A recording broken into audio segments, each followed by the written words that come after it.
Bapak, Ibu, saudara-saudari yang terkasih dalam Kristus, berkah dalam, salam sehat, semangat, dan bahagia.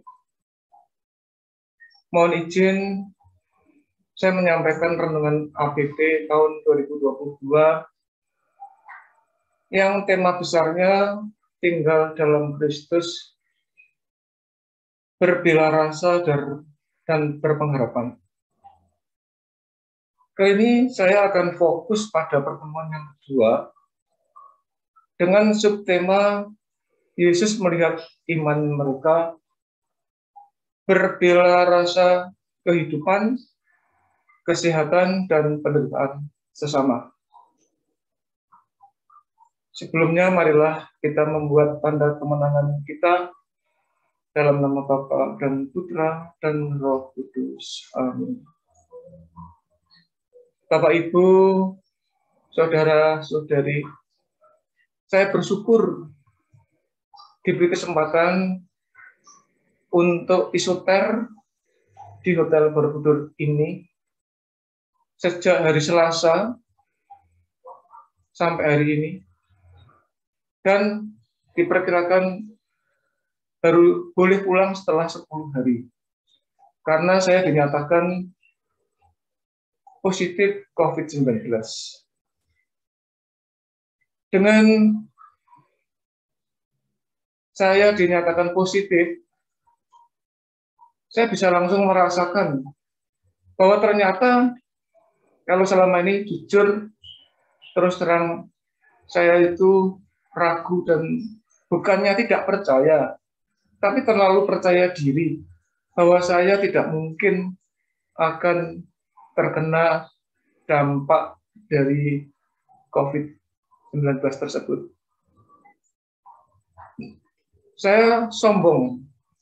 Saya merasa angkuh seolah-olah saya itu otot kawat balungsi. Ternyata saya pun harus terpapar juga. Nah, Bapak Ibu, saya menyadari bahwa masing-masing dari kita, terutama saya sebagai pribadi, sering mengabaikan hal-hal yang prinsip, sering mengabaikan hal-hal yang sudah menjadi rutinitas. Karena kedosaan dan ketidakberdayaan saya.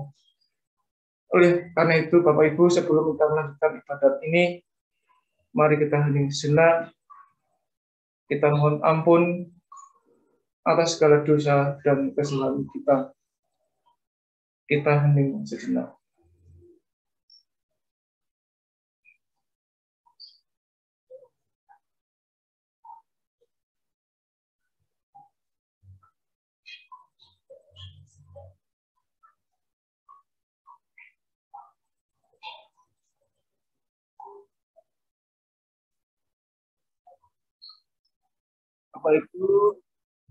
Bapak Ibu, mari kita ungkapkan rasa pertobatan kita dengan membuka buku dari halaman 12. Selama aku sembunyikan dosaku, badanku tertekan, dan aku mengeluh sepanjang hari. Ulangan, berbahagialah orang bila dosanya diampuni. Berbahagialah orang bila dosanya diampuni.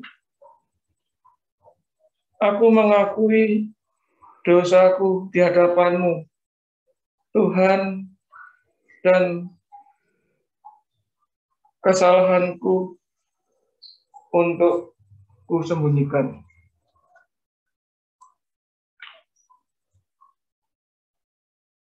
Berbahagialah orang bila dosanya diampuni.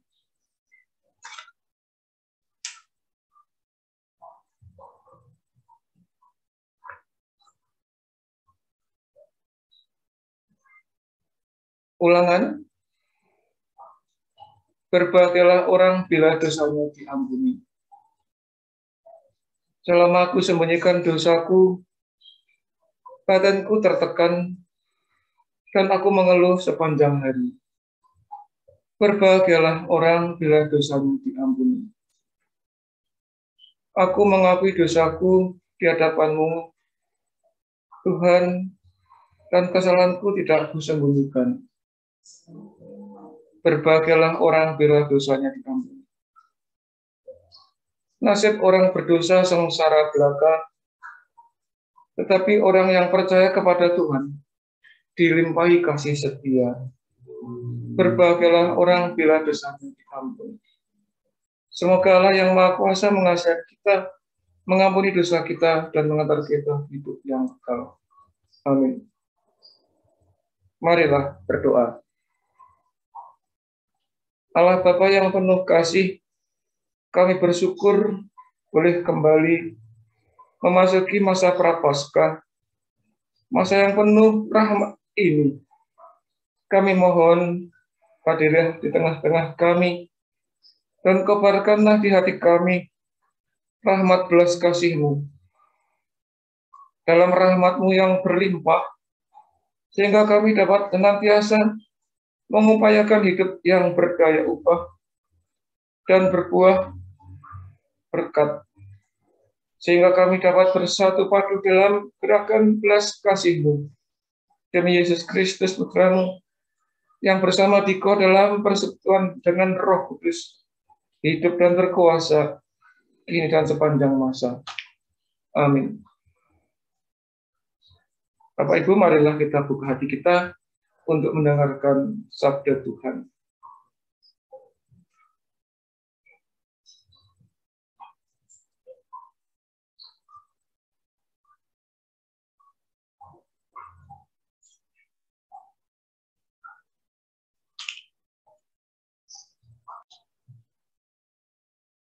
Tuhan beserta kita.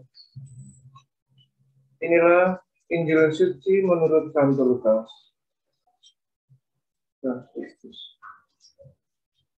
Pada suatu hari ketika Yesus mengajar, ada beberapa orang Farisi dan ahli Taurat duduk mendengarkannya.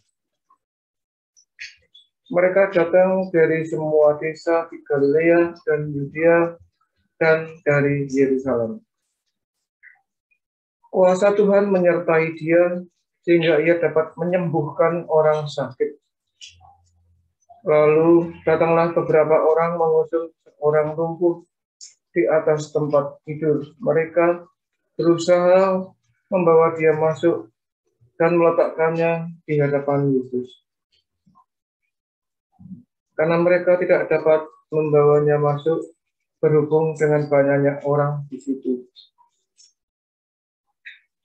Naiklah mereka ke atap rumah, lalu membongkar atap itu dan menurunkan orang itu dengan tempat tidurnya ke tengah-tengah orang banyak, tepat di depan Yesus. Ketika Yesus melihat iman mereka, berkatalah ia, "Hai saudara, dosamu sudah diampuni."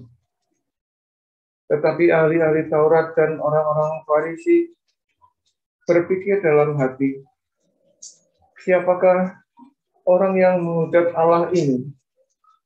Siapa yang dapat mengampuni dosa selain daripada Allah sendiri?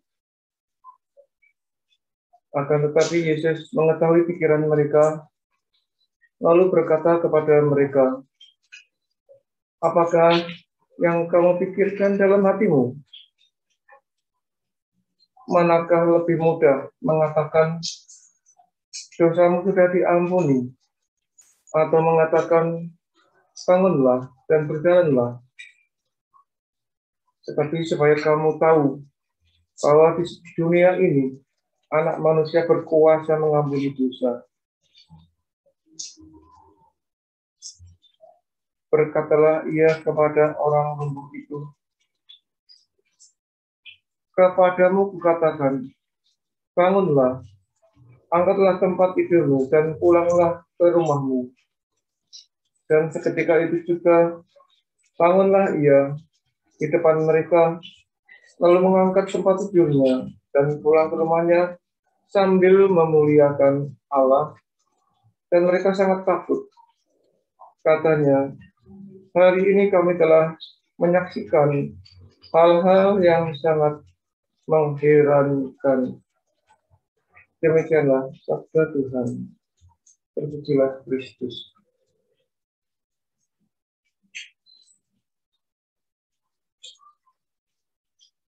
Bapak Ibu, saudara-saudara yang terkasih, pada sabda yang baru saja kita dengar, ada dua hal penting yang kita pakai sebagai refleksi dalam perjalanan kita selanjutnya. Yang pertama, Yesus tidak hanya menyembuhkan sakit fisik saja, tetapi juga sakit non-fisik, dalam arti jiwanya yang sakit. Kenapa? Karena Yesus kuasa mengampuni dosa. Nah, pengampunan dosa inilah yang mendasari perutusan Yesus ke dunia. Dosamu sudah diampuni. Yang kedua, Yesus menyembuhkan orang lumpuh. Secara fisik kelihatan raganya yang lumpuh. Namun pengampunan dosa seperti di dalam bagian pertama tadi adalah dia diampuni dosanya. Jadi Yesus menyembuhkan orang lumpuh dan sekaligus mengampuni dosanya. Karena apa? Karena kuasa Allah menyertainya. Jadi poin kedua itu kuasa Allah yang menyertainya. Jadi yang pertama itu karena perutusan Yesus. Yang kedua karena Allah menyertai perutusannya. Nah, Bapak Ibu, saudara sekalian terkasih, dengan anugerah penyembuhan, maka dalam peristiwa perikop yang barusan kita dengarkan bersama, nama Allah semakin dipermuliakan. Bapak Ibu dan saudara sekalian terkasih, menyadari hal tersebutlah kita harus yakin dan percaya akan semakin mudah untuk mewujudkan bila rasa kita dalam kehidupan, teristimewa dalam menyemangati menghidupi saudara kita yang terganggu kesehatannya, baik karena terpapar COVID-19 maupun akibat penyakit lainnya. Demikian juga saudara-saudari kita yang mengalami penderitaan dalam hidupnya, apakah mungkin karena krisis ekonomi dampak COVID, juga mungkin di PHK, dan atau sebab lainnya yang menimbulkan penderitaan. Maka marilah kita wujudkan bela rasa kita dengan cara kita masing-masing berdasar tuntunan sabda yang baru saja kita dengar, dan tentu dalam terang Roh Kudus kita pasti bisa. Tetaplah sehat, semangat, dan bahagia. Dari Isoter Hotel Borobudur Magelang, semoga Tuhan memberkati kita semua. Kemuliaan kepada Bapa dan Putra dan Roh Kudus, seperti pada permulaan, sekarang, selalu, dan sepanjang segala abad. Amin.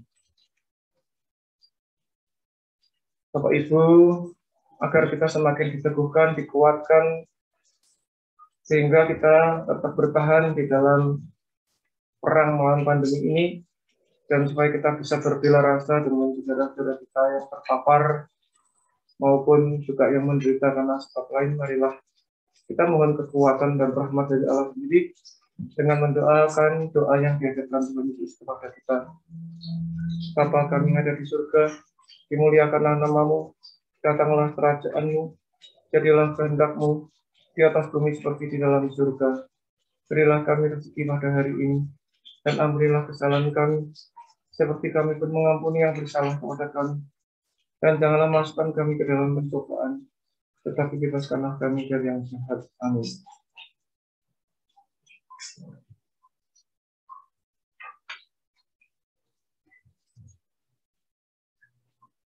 Marilah berdoa. Allah Bapa yang penuh kasih, kami bersyukur atas kehadiran orang-orang di sekitar kami. Kami bersyukur atas limpah rahmat berkat-Mu. Bantulah kami untuk mau bertanggung jawab, terutama agar kami semakin peduli dan berbela rasa kepada mereka yang kehilangan dan berduka. Semoga kami mau untuk berbuat nyata, berbagi dan bersaksi bagi sesama, sehingga senantiasa bisa bersyukur dan belajar menebarkan kasih dengan ketulusan bagi sesama. Demi Kristus Tuhan dan pengantar kami, yang hidup dan berkuasa Allah sepanjang segala masa. Amin.